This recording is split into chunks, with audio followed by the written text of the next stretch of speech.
دوستو، اسلامی تاریخ سبق آموز، دلچسپ اور عبرتناک واقعات کے ساتھ بھری پڑی ہے۔ ان واقعات میں ہمارے لیے بہت سا سبق پنہا ہے۔ آج کی اس ویڈیو میں بھی کچھ اسی طرح کا دعوت فکر کا واقعہ آپ لوگوں کے ساتھ بیان کیا جائے گا۔ ناظرین اکرامی، میں ہوں عبدالصبور طاہر اور آپ دیکھ رہے ہیں ہمارے اس یوٹیوب چینل انفارمیٹیو ورلڈ کو۔ ناظرین اکرامی، ہارون الرشید عباسی خاندان کا 5واں بادشاہ تھا۔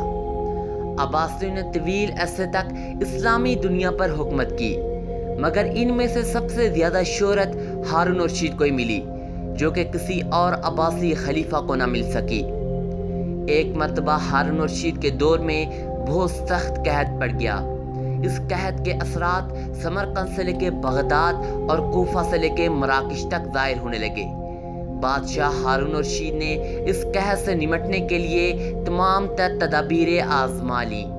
اس نے غلے کے گودام کھول دیے، ٹیکس معاف کر دیے اور پوری سلطنت میں سرکاری لنگر خانے قائم کر دیے اور تمام امراء اور تاجروں کو لوگوں کی مدد کے لیے آمادہ کر لیا، مگر اس کے باوجود عوام کے حالات ٹھیک نہ ہوئے۔ ایک مرتبہ ہارون الرشید شدید پریشانی میں تھے کہ پریشانی کی حالت میں انہوں نے اپنے وزیر یحییٰ بن خالد کو طلب کیا۔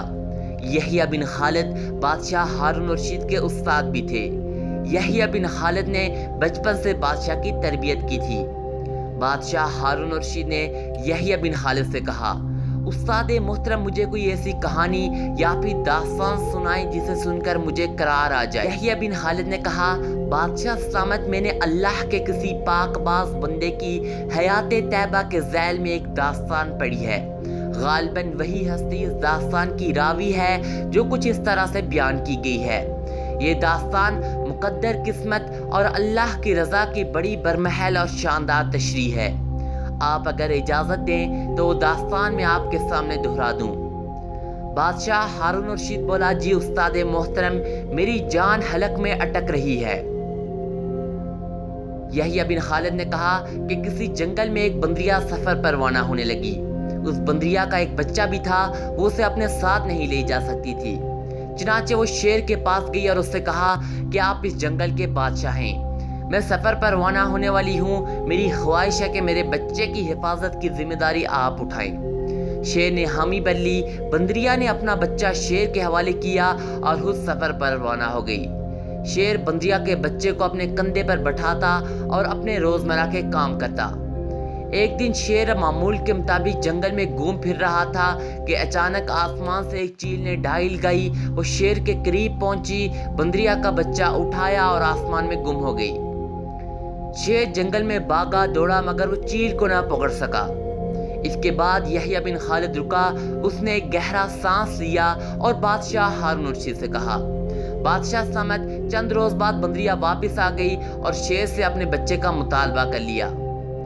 شیر نے شرمندگی سے جواب دیا، تمہارا بچہ تو چیل لے گئی۔ بندریا کو غصہ آیا، اس نے چلا کر کہا، تم کیسے بادشاہ ہو؟ تم ایک امانت کی حفاظت نہیں کر سکے، اس پورے جنگل کا نظام کیسے چلاتے ہو؟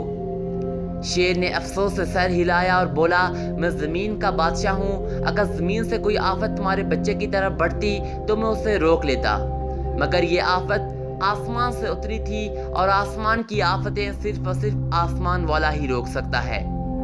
یہ کہانی سنانے کے بعد یحییٰ بن خالد نے بادشاہ ہارون الرشید سے کہا، بادشاہ سامت، دنیا میں آفتیں دو قسم کی ہوتی ہیں، زمینی آفتیں اور آسمانی مصیبتیں۔ زمینی آفتوں سے بچنے کے لیے انسانوں کا متحد ہونا، وسائل کا بھرپور استعمال اور حکمرانوں کا اخلاص درکار ہوتا ہے، مگر آسمانی آفتوں سے بچنے کے لیے اللہ تعالیٰ کا راضی ہونا ضروری ہوتا ہے۔ چنانچہ آپ اس آفت کو روکنے کے لیے بادشاہ نہ بنے بلکہ فقیر بن جائیں تو یہ آفت رک جائے گی۔ آپ اللہ کے حضور سجدہ ریز ہو جائیں، توبہ کریں اور اللہ سے مدد طلب کریں۔ دنیا کے تمام مسائل اور ان کے حل کے درمیان بس اتنا فاصلہ ہوتا ہے جتنا ماتھے اور جائے نماز کے درمیان ہوتا ہے، مگر افسوس کہ ہم اپنے مسائل کے حل کے لیے 7 سمندر پار تو جا سکتے ہیں، مگر ماتھے اور جائے نماز کے درمیان موجود چند انچ کا فاصلہ نہیں طے کر پاتے۔ امید کرتے ہیں کہ ہماری یہ ویڈیو آپ لوگوں کو ضرور پسند آئی ہوگی۔ مزید ویڈیوز کو دیکھنے کے لیے ہمارے چینل انفارمیٹیو ورلڈ کو ضرور سبسکرائب کریں۔